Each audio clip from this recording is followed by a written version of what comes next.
Hello, good morning. Happy birthday to the May 15th babies out there. We're going to see what message is coming up here for the next 24 hours for all those who are drawn to this video, whenever that 24 hours may start. Whether you're seeing this on the 15th or you're seeing this a year from now, I'm setting the intention that whenever you see this video, this will be a message for you for the next 24 hours. So without further ado, my dears and my darlings, let's connect and see. Oh, I'm using the wrong deck. All right, we forgot the right deck now. Let's see what message is coming up for you, my dears and my darlings, for the next 24 hours. And the message that we have coming up is... Oh, that's not it. Nope, that's not it. Nope, that's not it.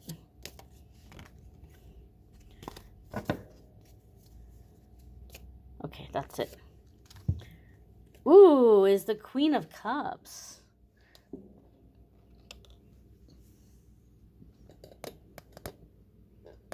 This card kind of looks like my mama to me. I see this card and I think of my mom. The Queen of Cups. Well, speaking of mom, right? Queen of Cups is a maternal, nurturing energy. Okay. I know a lot of people see this card and they get excited because they're used to watching tarot for love and romance. And so the Queen of Cups gets typecast as wifey energy, like marriage energy. And that can very well be something that some of you are manifesting or calling in. You may be preparing to assume the position of wifey. You may be calling in a wifey for yourself, those of you looking for a wifey. So there could be something here in terms of marriage, manifesting marriage, strengthening an existing marriage, for those of you where that is your area of focus or your desire. However, if you're new to this channel, I do like to try to focus on other areas of life, not just love and romance. And so Queen of Cups has so many beautiful layers to her. Okay? She is a soothing, nurturing, healing, maternal, and highly psychic being. And so these might be characteristics that some of you are stepping into or calling into your life. The Queen of Cups spends a lot of time caretaking. So this card is a reminder for us that we need to make sure that we are filling up our cup. We need to make sure that we're filling up our cup. Right? If any of you have been on an airplane and they come on and they tell you about all of the emergency exits and what to do in an emergency, and they tell you about if the airbags or whatever fall from the, whatever they're called, the little things you put on to breathe, they tell you make sure you put yours on first before you put one on somebody else, right? Or the flotation device. Make sure you put yours on first before you help somebody else with theirs. Because you're not going to be of much help to anybody if you run out of time, or if, like, you need to be in a position where you are protected, you are full, you have what you need before you can help anybody else.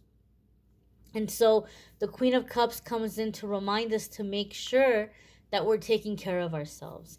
This is a card for me in my readings about emotional self-care.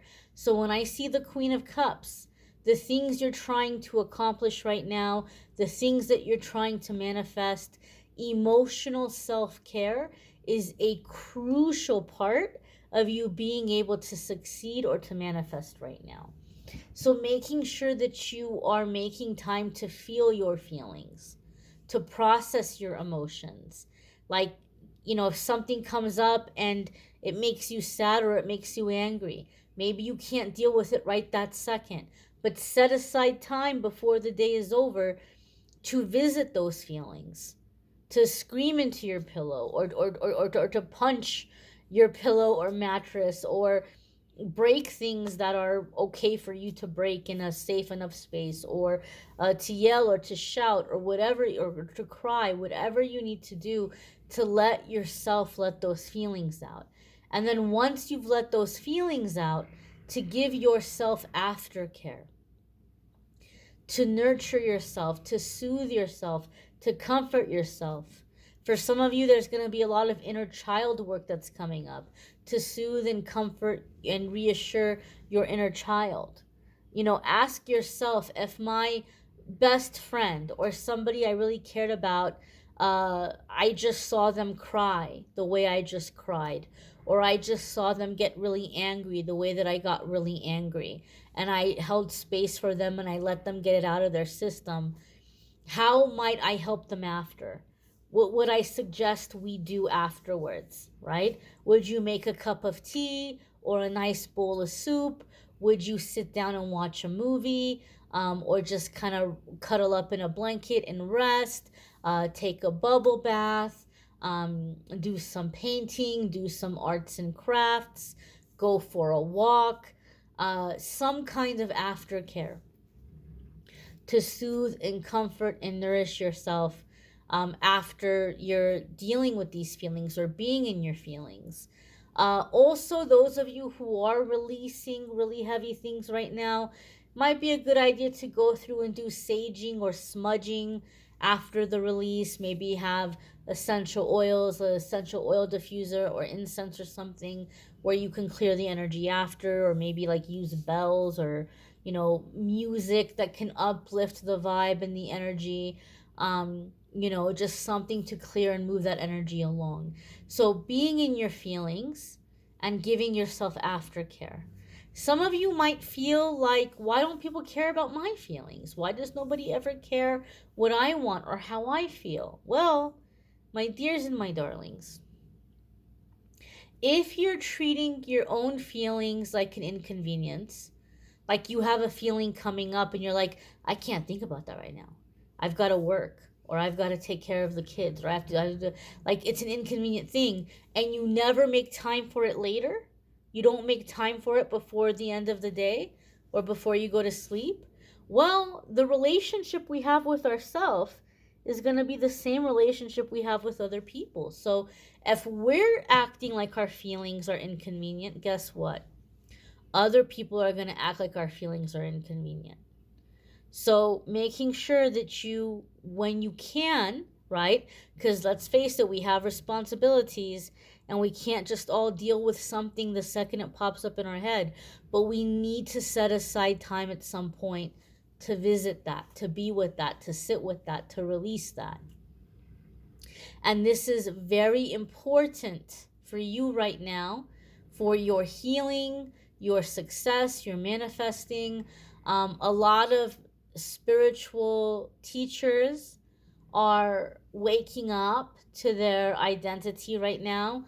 A lot of healers are waking up to their identity right now, and they're saying, I feel like I'm meant to do spiritual work, or I feel like I'm meant to do healing, or I feel like I'm going to heal people and move people through my art or through my work.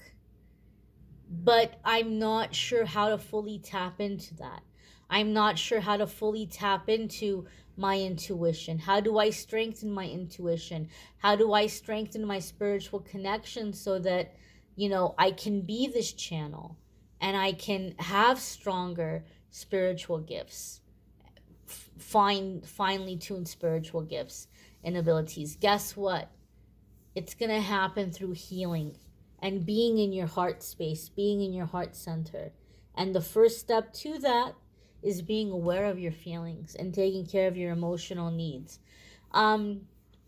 If you are someone that you're feeling frustrated because you feel like spirit is leading you or guiding you to do some kind of spiritual work, but you feel like you're like, where is it coming in? Like, I'm being guided to do this work, but where are the customers? Where are the clients? Where are the people I'm supposed to help? And yes, I want to help people, but also I need to pay bills. Well, where are the people? Spirit is guiding me to do this, or I feel guided to do this work. Well, again, you're not going to be much help to anybody if you're out of gas. So, Spirit, for some of you, is waiting for you to get a better system in place where you have downtime, where you have time scheduled in to relax, to recuperate, to recover, to process your own emotions and feelings before that business can come flooding in. This is a good time for you to get a better system in place. You know, how are people going to schedule with you? How are they going to find you? How are they going to schedule with you? What are the days that you're working? What are the days that you're not going to be working? What are the hours that you're going to spend with friends and family? What are the hours that you're going to use to clean your house and do your laundry and prepare your meals? What are the hours that you're setting aside for prayer, meditation, personal healing, personal release? These are all things that need to be put into place. Because if you're doing spiritual work, it your whole way of life has to come up and support it. Okay? So this is a good time for you to check in with that and make sure that you're aligned with that and that you have the systems in place. You have the schedule in place that you're going to be highly functioning and ready for the work when it comes in, and not scrambling and trying to figure all that out later. I wish I knew that in the beginning. I wish somebody told me that, before I posted my first YouTube video. I didn't know that. I found that out the hard way. And so passing that on for those of you who are kind of newer on that path or trying to expand a spiritual business, make sure you have that time in place. Okay. You may want to check out your moon sign and rising sign videos this week if you don't typically, because I've been doing the weekly forecasts for the 16th through the 22nd. And I am noticing similarities between some of the signs. And I am feeling like some of the readings, like I feel like there's more to it, but the more to it is going to be dependent on your particular placement. So if you don't typically watch your moon sign and rising sign for weekly forecasts, you might want to do that for the week of the 16th through the 22nd. Those are popping up. Love readings for June are going to be popping up. I thank you all for watching the daily messages, and I thank you all for liking, sharing, commenting, subscribing. I hope you all have a wonderful week ahead. Take care and be well, my dears. We'll see you all in tomorrow's message.